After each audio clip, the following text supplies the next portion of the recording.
Hey gang, Kevin here, Life22.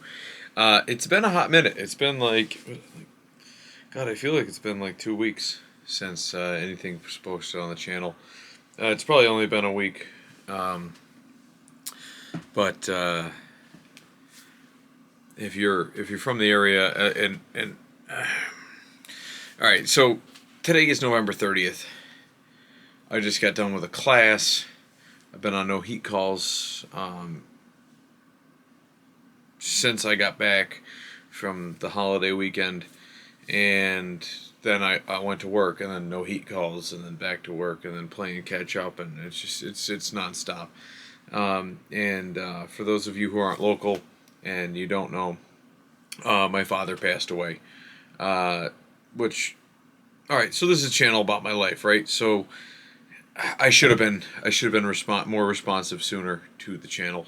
Obviously, like, this is supposed to be like the Kevin Truman show, right? Like that was my thought originally when we started the channel, and it's still a thought. It's just, guess what? Like, I don't have a fucking camera crew. I don't have time to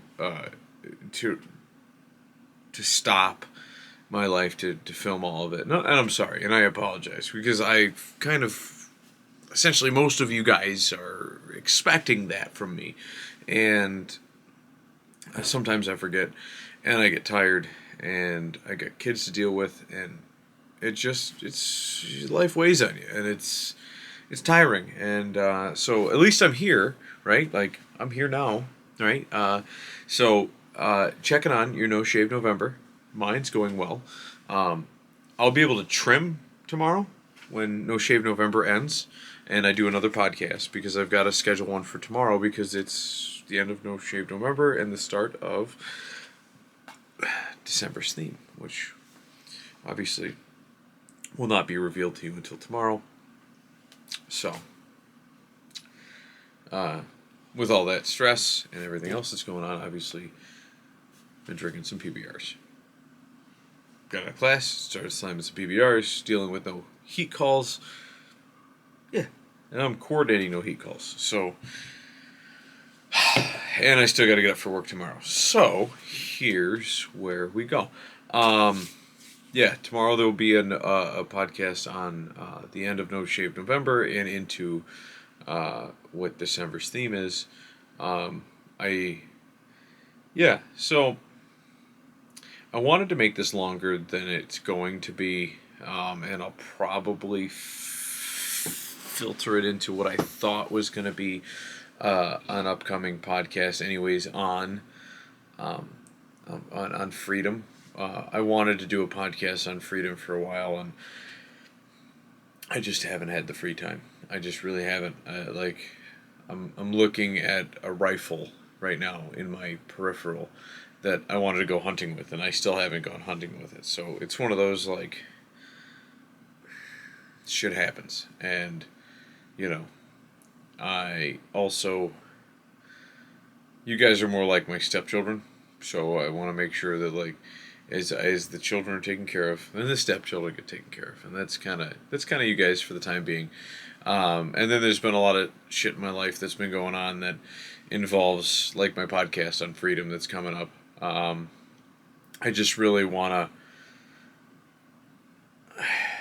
I really just wanted. I wanted to make this video, like, to make sure that you guys understood that I didn't forget about you and that you're still there and what's going on in my life. Like, right now, I'm dealing with the death of my father, and if you've ever watched, like, one of the first few videos, like, you'll see that, like, there's been a lot of animosity between myself and my father, and he's still my father. So guess what? As much as the shit he's put me through, and I'm sure each and every one of you that has a father, has lost a father, or there's a lot of people that can relate to what I'm dealing with. You fucking hate him. Just everything he did. You just want to choke him for, and then you realize the reason you wanted to choke him was because it was you, right? Like, because whatever he contributed to your genetic makeup that made you, and the parental role he played in your life, made you who you are. And so any hatred that you have towards that person, or like any like the things that you dislike about a parent or a sibling, is essentially like something that you dislike about yourself and you need to change. And like only that understanding can breed growth. And and like I've always understood that, and like it wasn't until like you have to actually like, okay, he's gone, right? Like, and I'm gonna spend the next easily year breaking down like my father, right? Like my dad's been telling me he's gonna drink himself to death since for 20 years, right? Since I was in high school, he's been talking about drinking himself to death since my mom divorced him over 20 years ago. Uh, she left him for a woman. Like that's a tough thing to go with.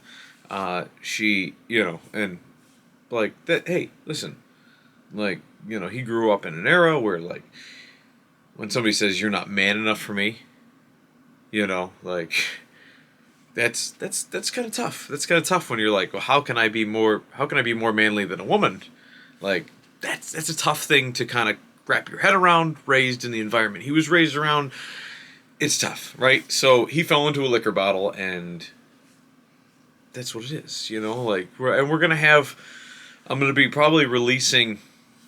My brother and sister we were talking about releasing the original Living Wake that he had, and this is where our humor comes from, and this is where I try to bring it all together, right? Like I have my father's dark sense of humor, right, and my brother and sister do.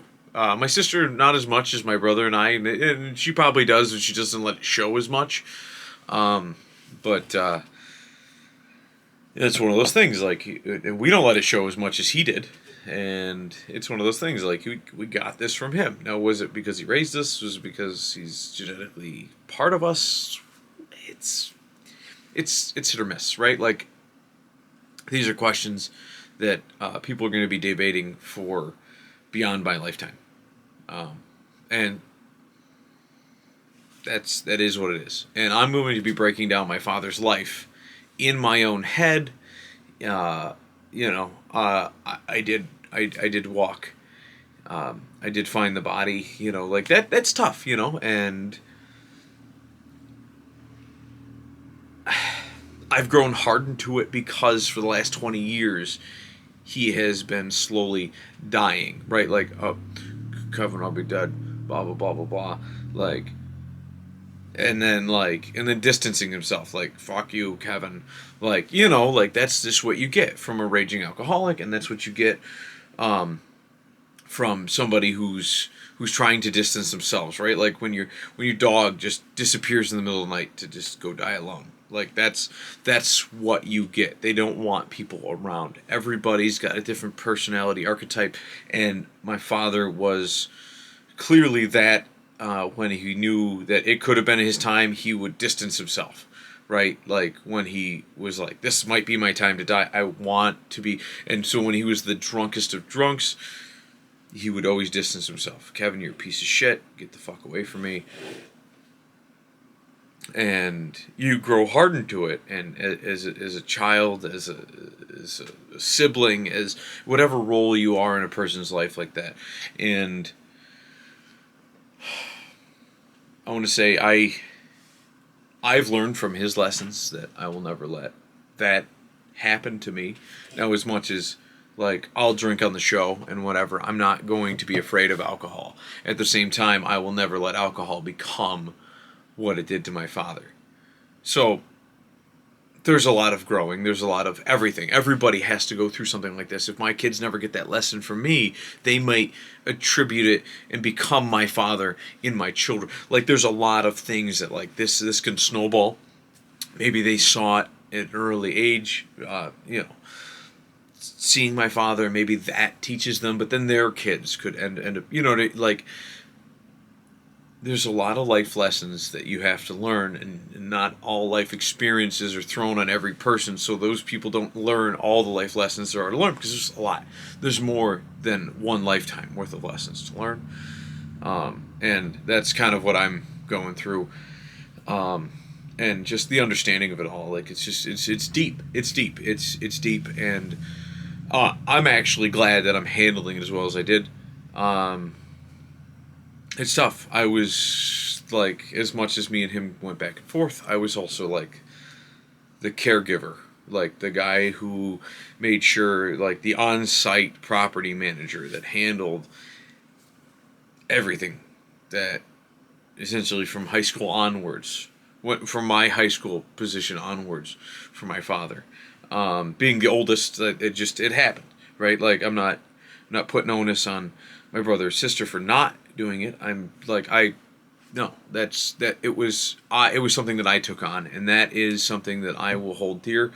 At the same time, I might be hurt the hardest, but at the same time, I've also grown hardened to it the fastest because I was living it. I was in the trenches, right? Like you're in the trenches in war, and you don't see murder the same way people do on back home, right? Like you're just in the trenches, immersed in it, and you're just like, I'm in war. Like and that's kind of how it was, and that's one of the reasons why I love my ability to use social media, and even if I could just record these videos and just put them on a hard drive, so that nobody saw them.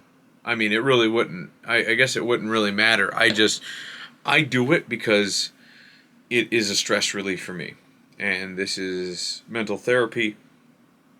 And I want to say that's probably one of the major reasons why our founding fathers left.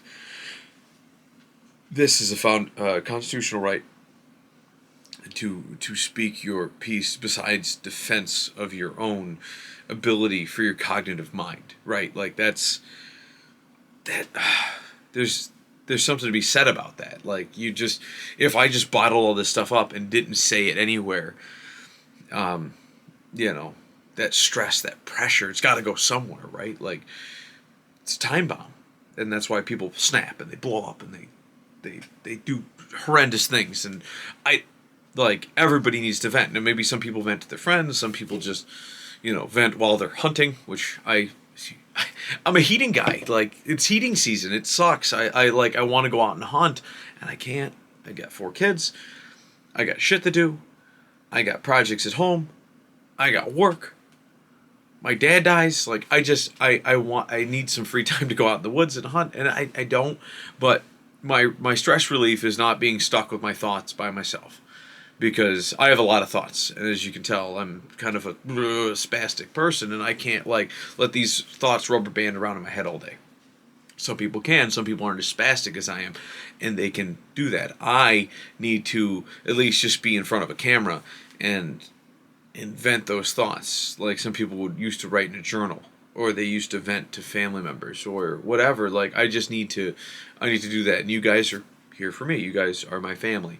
As much as my family is my family, I need to vent. You guys are part of my support network, and that's what it is. Whether this is a video that never gets posted and becomes something that my kids look at 20 years from now, when I'm on my deathbed because I got hit by a bus, or somebody didn't like what I said on the internet and shot the shit out of me, or I breathed something in while I was working that we didn't know caused cancer. It's one of those things. Like, at least there's a video record, and like my kids, my grandkids, whoever can pull it back up and see me personally. It's a little bit different than when you write a book, right? Like, this is an audible and a visual. Like, they get that. They can immerse themselves in that. And like those, when video cameras first came out, and you can say, hey, Jim, this is your first birthday, and we're giving you a little birthday surprise, and this is your great grandmother. We might not be here years from now, and I'm sure. And now I'm referencing back, like, if you ever, like, I don't have any of. I haven't found any of those yet. Those videos, I'm sure they're on 8mm. They're probably in my dad's apartment. I gotta find them. You know, it's one of those things, like, you don't come across them for years later, like old photo albums, or, you know. But that's, um, it is what it is. We just, I'm glad whoever's watching this is here for the ride. I'm glad that you've given me your ear to bend, and I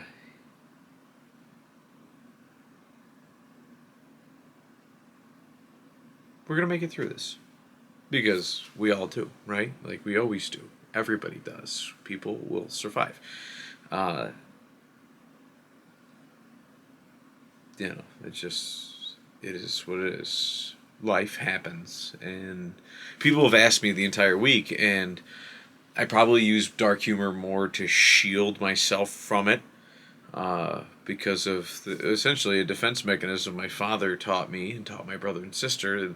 It's a genetic disposition, or it's something that I should embrace. But either way, I've grown hardened to it, not because I should be ignoring emotion, but because that's how we deal with emotion. On my father's, not my father's side of the, you know what? Maybe it is my father's side of the family, because, like, his side of the family never hugged or gave kisses. They weren't huggy, kissy people. And he dealt with it with dark humor. I don't know how the rest of them deal with it. They seem very good natured, but they still don't, like, they'll hug more than he did. But it's hard to break it down. And I'm gonna spend the next at least year thinking about things like that internally, and I may even convey it to you guys. But it's something I'm gonna have to deal with, um, as a father, as a human being, as a living entity on this planet that has to understand and comprehend his own mortality, right? Like, these are things that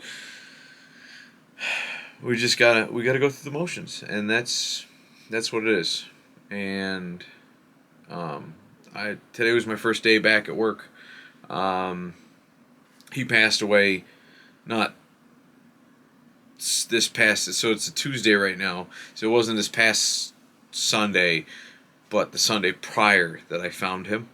And then there was Monday, Tuesday, and I took Wednesday off for the holiday weekend, right, for Thanksgiving and stuff. And I had some time coming to me, so I took it off. And I already planned it. And then everybody looked at me sideways when I was at work, and was like, "Why are you at work? Like, what am I gonna do? Sit at home and mope? I don't have time to mope. I got shit to do. I got to make sure people don't run out of heat if I'm going away for, 5 or 6 days. I need to make sure that if anything is handled, it's handled before I leave for 5 or 6 days. I need to make sure that these things are done, and that's what people do. I can sit at home and mope. Oh, well, maybe I could take care of his estate. You're not getting a death certificate 2 days after a death. Somebody dies on a Sunday. You're not getting that. I'm not going to get a day 3. I don't even think there's still one that exists right now. Like, I'm dealing with the lawyers and all the other horse shit, and there'll probably be one released Thursday or Friday of this week, and today's Tuesday. You know what I mean? That's 2 days from now. Like, you're not even gonna handle any business or paperwork. Like, that's just what happens. And you just try to, maybe I was sheltering myself by just going back to work, but then I didn't get much done when I was on leave, going to see, the cousins on my mom's side of the family for Christmas or for Thanksgiving, and you don't get much done. They're going down to see the kids, go down to see grandmother right after that, and you try to take your mind off, and you try to go like hunting in these variable spaces that are in between, and it never works out because you don't have a proper sitter, and you end up just half-assing the whole time. But at least you kind of slow your roll. You slow your pace down. You handle it. And I know I'm getting a little long with this video, but maybe it's necessary. A lot of things are necessary. And for those of you who follow the channel, the 10 people that normally watch these videos, unless it's controversial, and at which point we get a huge spike. But you know what? This is what makes the channel worth it for me. It's not the controversy. It's the fact that I can say what I want and have it. You got this YouTube channel is, and it's a virtual diary. That's what it is. It is my journal to the world. And if I die, at least it's recorded. If they fire me over it, oh the fuck well. Because as soon as I got back, like most employers, my employer made me sign an acknowledgement that I received a social media policy. Which, good. I'm an asset. You have a house as an asset, right? Just because the house isn't painted the right color, or the heating system needs some updating, or the roof leaks a little bit, do you just burn the house down because you don't fucking like it? No. You weigh your assets, and you make the calls as you make them. But I feel that I bring so much to the table in everything that I do in my life that no matter what I do, if somebody doesn't like me for it, if an entity doesn't like me for it, oh well. Go fuck yourself. Somebody else will enjoy this asset because you ain't burning this house down. And that's how I look at it. And that was something else I've been dealing with in the last few days, and that's going to lead to a freedom-based podcast, and that is upcoming. But yeah, so God, I got that off my chest. It's been weighing on me for a hot minute. Been back in town for a day and a half, and just need to let that out. And that's why video journals and exercising your freedom of speech is one of the strongest things that you can do as a human being, because it lets stuff off your chest, things that you just can't quite comprehend why you need to do it. I think Jordan Peterson said it best, and I've quoted him in some of the books that he's written that I've reviewed on this channel. Humans don't. A lot of times there are situations that humans have wisdom and knowledge that they just don't quite comprehend how it got there, or understand how they know this knowledge, or can truly convey this knowledge, but they know it. They don't. It's like an old, civil rights case law, right? Like you don't have to. I can't describe to you what pornography is, but if I see it, I can tell you what offensive is, and that's kind of what it is. It's a wisdom that you have, right? Like, just the fact that, like, you need to be able to speak freely, and if you don't have that knowledge, like if you don't understand that you have that wisdom to speak freely, then you wouldn't be human, right? Because, like, we all understand that we need to vent and let the stuff off the top, but we don't know why, right?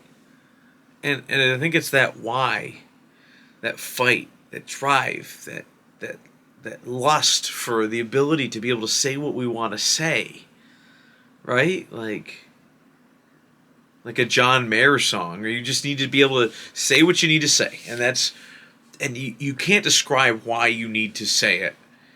It just exists, that feeling, that drive to do it, and that's really why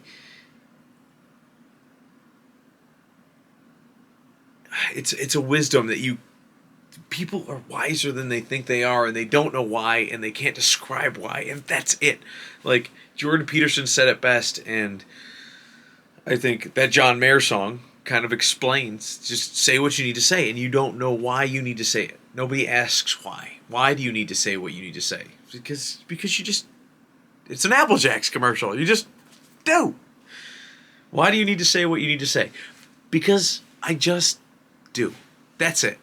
That's it. That's freedom of speech in a nutshell. Why do you need to say what? Why do you have to say what you have to say? Don't ask that question, because you don't have to answer it, because you don't know. I don't know. We have this wisdom of things that our body needs, that we can't explain it, and our founding fathers saw that wisdom, saw that unspoken, that unwritten wisdom, and said, just give it to them. Just give it to them. We need to put this in. We need to put this into writing, as they wrote in the Federalist Papers, that like, we don't. There's so many freedoms that human beings have that we don't have to put down in writing, because no one will ever take them away from them. And they said, well, come on, we got to put something down. All right, let's put these 10 things down. And then the Bill of Rights was created. And then they said, well, hopefully none of the other stuff gets taken away. And then it all got taken away. If it wasn't written down, they took it away. They said, you don't have the right for it, because any rights that weren't written down were absorbed by the states, because the states had the rights for everything else. And that's not the case. The case was that we had the rights. The humans that run the system, that are the system, have the rights. And I'm bleeding into my Freedom podcast. So I hope you guys are enjoying your No Shave November. I will be trimming tomorrow, but I will not be shaving, because I can't lose the beard until I formally consummate a deer with the rifle that I'm eyeing very well. It's one of those things. I didn't shave before No Shave November, because Sober October started and bow season started, and I did not kill a deer during bow season, and you can't shave until you can't remove your beard until you kill a deer if you're a hunter. So I went through No Shave November with the strict, like, you can change your haircut, but you can't take your beard away without killing a deer. But during No Shave November, you can't alleviate any hair. I mean, you're scratching and fleecing and stuff like that. Yeah, you run your hands through your hair and you pull out some loose strays. That's fine, but you can't trim. You can't do nothing. It's No Shave November. You get a hard and fast rule. Sober October, it's not just alcohol. It's no smoking cigars. It's no, somebody offers you a joint, you don't smoke it. If you smoke cigarettes, you don't smoke them.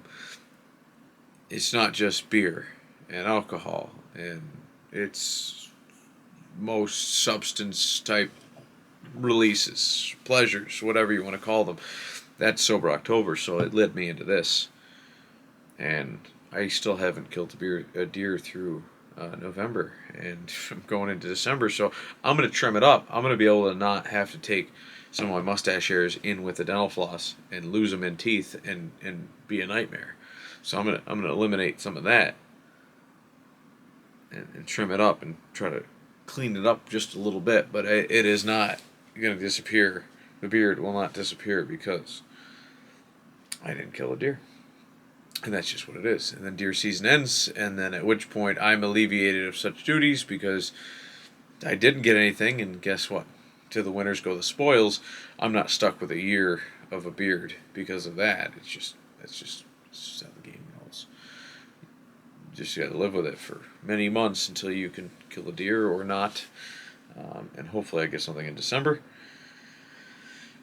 And worst case scenario, I don't. And I lose my beard. And if any of you have any venison out there, we'll gladly be able to take your donations because we are a poor venisonless family. Regardless, we will catch you guys on the next time here on the channel. And thanks for subscribing. Thanks for tuning in. Thank you for sending me your hate mail. And thanks for sending me your cards. Sorry, I almost choked on that one. I got 3 cards after my father died, and it's actually so I was gonna send you off, and I really needed to just talk to you about this real quick. This is the crummiest part is how so many people read the obituaries because I feel like it's a news network thing, but there's so many people that knew my father died because they read the obituaries or found it on Facebook rather than running it in person. So, but I appreciate all the cards, the condolences in person, the phone calls. The cards mean something. Like when from like people that met you twice and they signed their name to a card and it came from a big group. The senior center sent me a card and that was just fucking phenomenal. It was one of those things. Like some of them just knew me because I went and picked up Meals on Wheels once a week for my dad. And it was awesome that happened. So, hey, peace. We'll see you guys in the next one. Don't forget to like and subscribe. I appreciate you taking this journey with us. Thanks, guys.